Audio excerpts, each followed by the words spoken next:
Cooning ass Steve Harvey recently did a segment on his show called Ask Steve where people can ask him various questions, or things that they're concerned about, just, regular questions in general.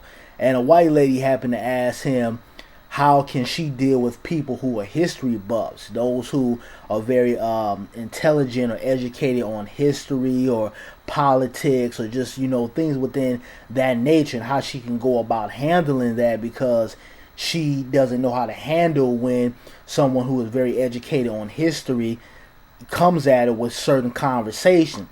And typical Steve Harvey says something very disrespectful, basically threw American black history under the bus and disrespected the whole black community and the history that our fallen ancestors and those who contribute to the progression of our people in this country, basically just disrespected all of them. I'm going to go ahead and roll you guys the video clip, and I'm going to come back with my commentary. In. We have Campbell here, and she has a question for you about some kind of social awkward moments. I'll let her explain.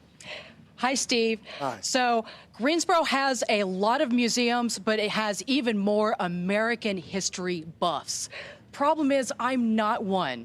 Whenever I'm in circles of people talking about history, my eyes get wide and I panic. I pray that no one will ask me about historical topics. So what I do is I just avoid eye contact and I head straight to the bar.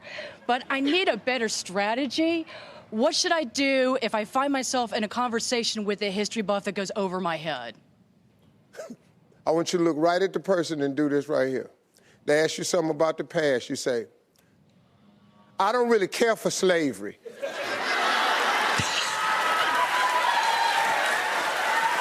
Oh my God, that's awesome. Yes, oh my God.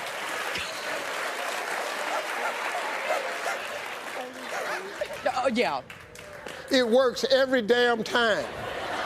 That's what I do when I'm sitting around a bunch of socialites and they start talking about the past and stuff. That's my line. I just say it and walk off. I have my little drink in my hand. I just say it and walk off. I don't really care for slavery and walk off and leave them sitting. I don't give a damn if they talking about Christopher Columbus. I don't give a damn if they talking about a treaty. I don't give a damn about an amendment, a bill. I don't care what the subject is. It could be prohibition. I don't care what the subject is. When you get through saying it, and I don't know what the hell you talking about, my favorite line is, I don't give a damn about slavery, and walk off. Now you heard the white lady say, oh my God, that's awesome.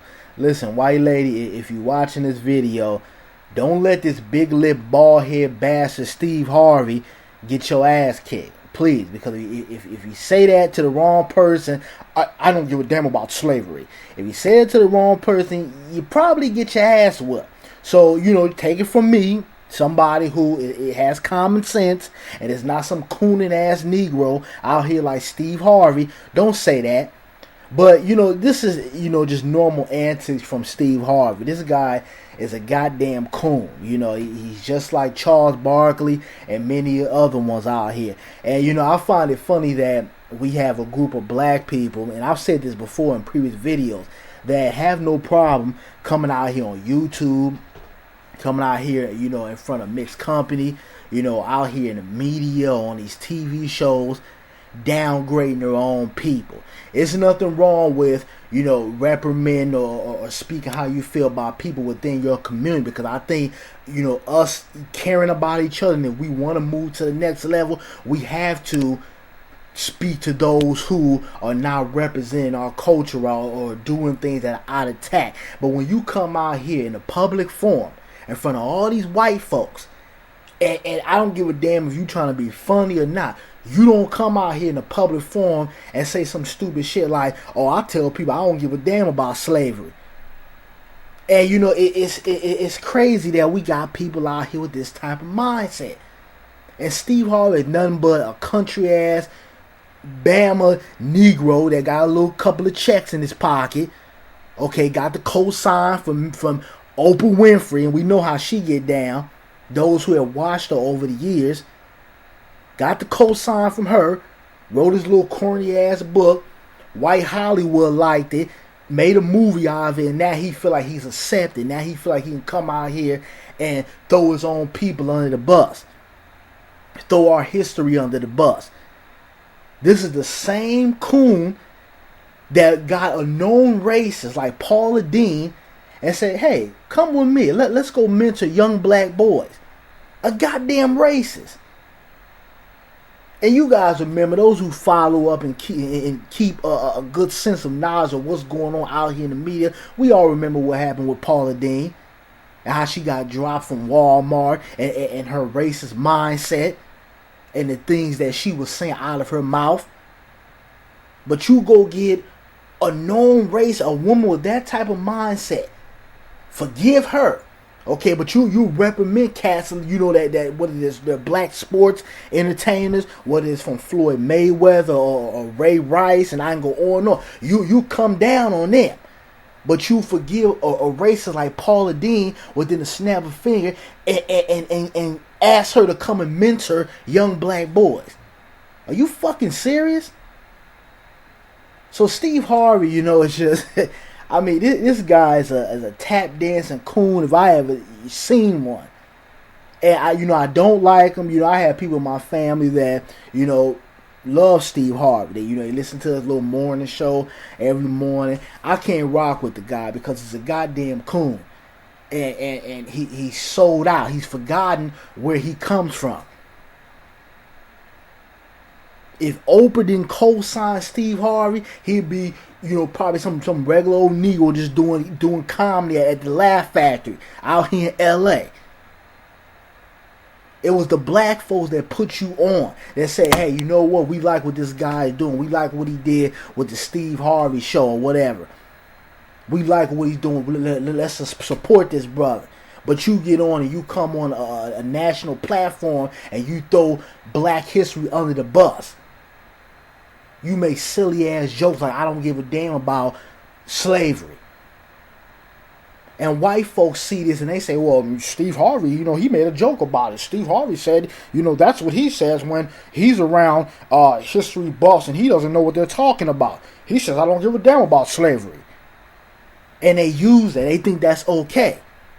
Now, instead of you giving this woman some legitimate advice like, hey, you know, sometimes I run across people who are history buffs or more intelligent or educated on things that are going on in society, but I just think that you need to seek your own knowledge. Educate yourself about what's going on out here. Educate yourself about history.